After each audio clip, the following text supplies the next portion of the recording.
Yes. Bismillahirrahmanirrahim. Maybe you can Good. go in full scale if you want. Yes. Good. Okay. Okay. Bismillahirrahmanirrahim. So again, we are talking about another concept of Islam that is mostly misunderstood. People don't have the true idea of what is the true teaching behind it. So today we're going to be talking about this jihad, which is a very common misconception, and many people have heard this word. So we're going to look into the deeper meaning of what this actually is. All right. So jihad is an Arabic word. Of course, it's a foreign word that we haven't heard before. So it is an Arabic word.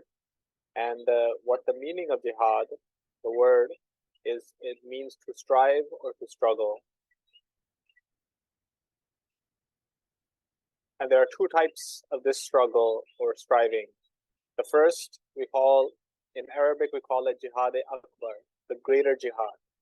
And this is our striving every day against, evil that is all around us. Trying to stay away from drinking and gambling and all the evils that surround us, and trying to basically become a good Muslim, or maintaining our spirituality and becoming a good Muslim. We try our every day to pray our 5 daily prayers, give charity, pay the zakat, help others. So us striving or struggling in that cause is actually the greater jihad. Okay. But what most commonly people know about is the lesser jihad, or defending yourself from harm. Because when we look at the history of Islam, yes, we had battles and there were, wars, etc. But that was the lesser jihad, and we're going to look into more clarity as to what that was. So the lesser jihad, as I mentioned, is a jihad or a form of self-defense only, not an offense. Okay. So I'm going to give you the context as to why the Muslims in the first place had to defend themselves. So when the Holy Prophet, peace be upon him, at the age of 40, he claimed to be a prophet, and there was only a handful of followers that he had.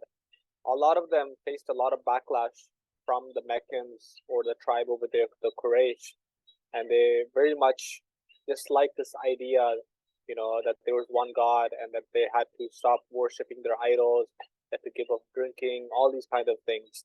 And so for that, the early Muslims, they were heavily persecuted. And although, there was only a handful of them, soon, slowly, a lot of people started to join. But whoever would join with that risk that they would have to face severe hardship. And many of them who didn't have protection from family members, they were subjected to very cruel persecutions, such as being dragged around the streets of Mecca, right? Being tied to the back of a horse or camel. They would be placed in the hot sun with giant boulders on their chests. So for 13 years, they had to endure this, and they didn't do any kind of fight back or anything. And you can imagine that, if somebody was harming you, you would definitely, your first instinct would be to fight back. And at that time, even some companions, they used to come to the Prophet Muhammad, peace upon him, and they used to ask him that, can we just fight back? We are very much suffering over here, and it would be great if we can defend ourselves. But the Prophet Muhammad, peace upon him, said that no, Allah has not permitted that yet. We have to just remain patient and try to remain steadfast through this persecution, through this hardship. Right. Then the Holy Prophet, peace be upon him, and his followers, they traveled from Mecca to Medina, which is about 400 kilometers north. Right. So you can see on the map over here, the line. They traveled north to a place called Medina, where they had religious freedom and they were openly able to practice their religion. All right. Still after migrating, the Meccans or the Quraysh, the people who were idolaters or disbelievers, they still did not let go of the Muslims, and they still wanted to kill the Muslims. So they decided that they would go now to the new city that they have moved in, Medina, and go and kill the Prophet Muhammad, peace be upon him, and also the rest of the Muslims. So at this time, that the verses for fighting were then revealed. And I thought I put it on the screen, and read the whole thing so that we can understand the context as to why these verses were revealed, right? So, Bismillahir-Rahmanir-Rahim. Uzina lillazina yuqataluna biannahum zulimu wa inna Allaha ala nasrihim laqadir. The permission to fight is given to those against whom war is made because they have been wronged. And Allah indeed has power to help them. So you can see from the first part of the verse, it says permission to fight is only given to those because they have already been wronged and people are making war against them. So if, naturally, when someone is trying to kill you, you either defend yourself or you die. And if that had been the case, then the Prophet Muhammad, peace be upon him, would have been killed and there would have been no Islam, there would have been no Muslims, till this day. And you can even see in the second verse, that it says that those who have been driven out from their homes, right? Because they used to live in Mecca, then they had to migrate to Medina. Those who have been driven out from their homes unjustly only because they said, our Lord is Allah. And if Allah did not repel some people by means of others, there would surely have been cloisters and churches and synagogues and mosques, wherein the name of Allah is oft commemorated. And Allah will surely help one who helps him. Allah is indeed powerful, mighty. So this verse, one other beautiful thing about Islam, it tells us it's not only protecting, like permission for fighting was not only protecting the Muslims, but also the other religions, such as synagogues, the Jews, the churches of the Christians. Because if those idolaters would have had it their way and wiped out every religion that came near them, then nor were the Muslims safe, nor were the Christians safe, and nor were the Jews safe, and the other religions as well. So by doing this, the Prophet Muhammad, peace upon him, protected the places of worship of all religions, not just the Muslims. So in Islam, there were many battles that took place, but the first battle was called the Battle of Badr, which took place in 2 Ramadan, AH. AH stands for after Hijrah. Hijrah means migration. So basically 2 years after they migrated from his hometown Mecca to Medina, that is when this battle took place. And how the details of the battle were as such that the Meccans, they had a large army of 1,000 soldiers, of trained men, of fighters, and had many horses and camels. Whereas the Muslims, they were very weak, and they only had 313 people. I wouldn't even say soldiers, right? Just men, and even some of them were children. They were just fighting with meager means, such as, few of them had weapons, and some of them were even using just sticks. And they only had one horse for the whole entire army. But it was only through the grace of Allah and with the help of Allah that they were able to become victorious.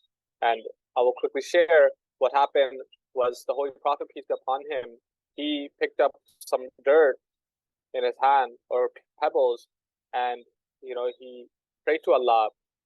And when he threw the pebbles, a gust of wind suddenly, or high winds started and blew those pebbles into the eyes of the enemy. Not just those pebbles in his hand, but also the sand and pebbles that were on the ground. They started to affect the opposing army of the Meccans. And because of that help, the Muslims were able to overcome the enemy. And so the Meccans ended up retreating, and so they were victorious for that time. So this was the very first battle, the Battle of Badr. Then we had other battles after this as well. So, the Meccans, although they retreated after the first one, they didn't stop there. But again and again, they would always keep returning to keep trying to kill the Muslims, kill the Prophet Muhammad, peace upon him, and stop Islam from growing. But even after, the battles, or in between the battles, Islam was still growing at a rapid pace. So although they were trying their very best, forming armies, trying to kill the Muslims, Islam was still spreading, and not because of the sword, but by true and peaceful means. One example of how peaceful of a religion that Islam is the victory of Mecca. We call it Fatah of Mecca, which took place 8 years after migration. So this was the day the Holy Prophet, peace be upon him, went back to Mecca with an army of 10,000 soldiers because of a treaty that was broken by the Meccans. So the Meccans and the Muslims, they made a treaty about 3 years prior to this, but this treaty was broken, and so the Prophet Muhammad, peace be upon him, because they broke that treaty, he went to Mecca with 10,000 soldiers. And just keep in mind that they had, at this time now, Islam has spread so much or so fast that they went from like just 313 people in the first battle, the Battle of Badr, and just 6 years later, now they were at 10,000, like men and soldiers. But the Muslims still, even though they had such a strong army, you know, they planned it in a way where there would be no fighting, right? So what they did was they surrounded the city in multiple ways, and so that when they entered the city, the enemy, okay, they understood that they were surrounded, and then they surrendered. And the Prophet Muhammad, peace upon him, when he entered the city, you know, he had every right to take revenge on these people. For an average person, you know, like you and I, we would always think about, we would want to take revenge on these people who persecuted me for 13 years. You know, they even kicked me out of my home. I had to migrate. After I migrated, even still, they didn't leave me alone. They still came and tried to kill me. But even after all this, the Holy Prophet, peace be upon him, he returned to them with a large, powerful army. He had all the power to do whatever he willed, but instead he forgave all his enemies. And these are the words of the Holy Quran and of the Prophet Joseph, that he said that La tasriba alaykum al-yawm yaghfirullahu lakum, that no blame shall lie on you this day. May Allah forgive you. So there are many verses of the Holy Quran that condemn violence, and these are just a few that I put. That first of all, La ikraha fid deen, that there should be no compulsion in religion. Chapter 2, verse 257. That meaning that, you know, you should not ever try to force anyone in regards to religion. That is a matter between them and God. So let it be between them and God. You cannot force someone. Rather, in the second verse, it says, call unto the way of thy Lord with wisdom and goodly exhortation. That call to them, but using your words. Right? Chapter 16. Then the third verse over here that I put is that, but if the enemy inclines towards peace, then you also should incline towards peace. That if you are having a dispute with someone and there's any chance of peace, that, you know, you can quickly turn to peace, then always choose peace over violence. Right? So like I mentioned, that the Muslims, they had to defend themselves. But if at any point there was any chance of peace, they always chose peace first. And that is why that treaty in the first place was created. That even though the Meccans, they tried to attack them many times, you know, then they defended themselves. When they made a treaty, then that treaty was accepted right away. There was no like, oh, you already tried to attack us, now, you know, we're not going to accept your treaty. But rather, they accepted right away, and they, you know, inclined towards peace instead. The Prophet Muhammad, peace upon him, in a hadith, he said that, do you know what is better than charity and fasting and prayer? It is keeping peace and good relations between people, as quarrels and bad feelings destroy mankind. So then why do we have, you know, these terrorist groups that we see on television and in the media, like ISIS and Taliban?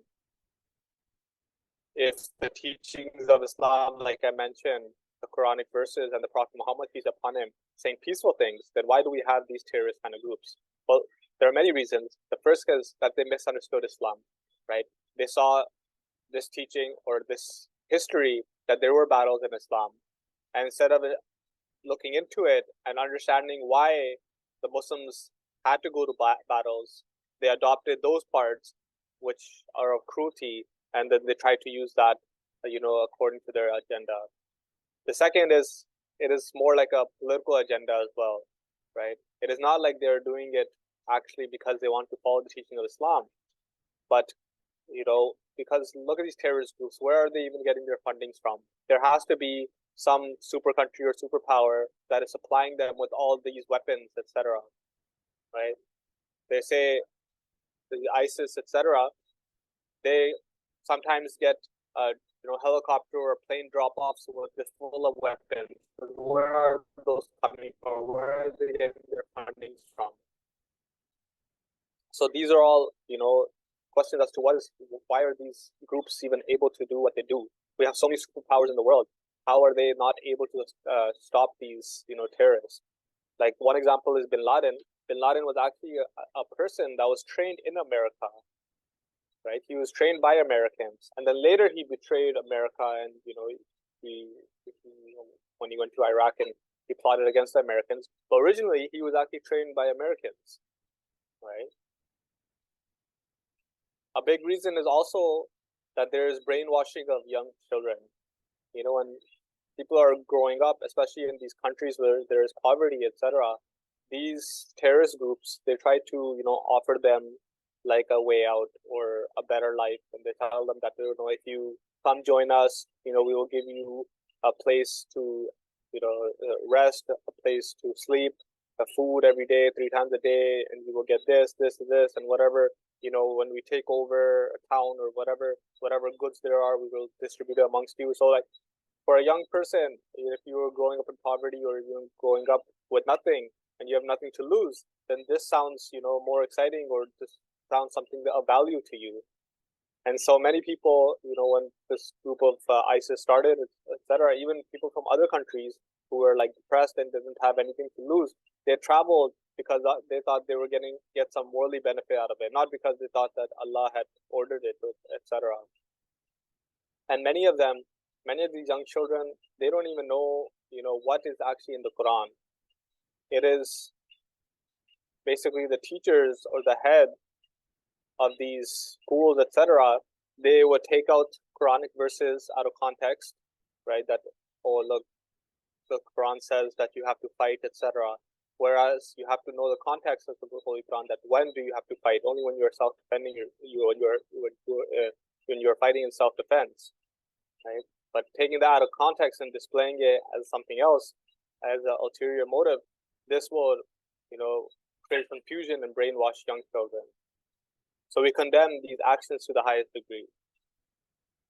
And so these are groups that misrepresent religion, right? Just like we have the KKK, right? They claim that they are Christian.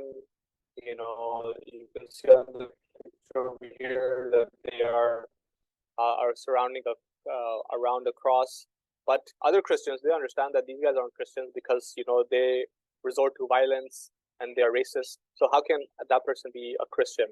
So ISIS and Taliban, they're similar as well, because if they are true Muslims, then they would abide by the teachings of Islam, the teachings of the Quran, the teachings of the Prophet Muhammad, peace be upon him, that tell us that we cannot violate human rights, that we have to be peaceful to one another, right? So the literal word of Islam means peace. And we say Assalamu alaikum. When we say Assalamu alaikum, it means peace be upon you. So how can we be saying that and at the same time be, harming one another? So this is actually what the religion of Islam teaches in regards to jihad. So remember that when we say jihad, it comes out as a scary concept or a scary word, but there are two types. And the greater jihad, the jihad akbar, is what we should be actually focusing on.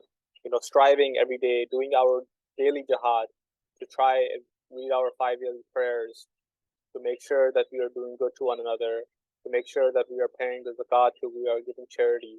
So this is the greater jihad, and this is what we have to focus on. Dr. I think that's it.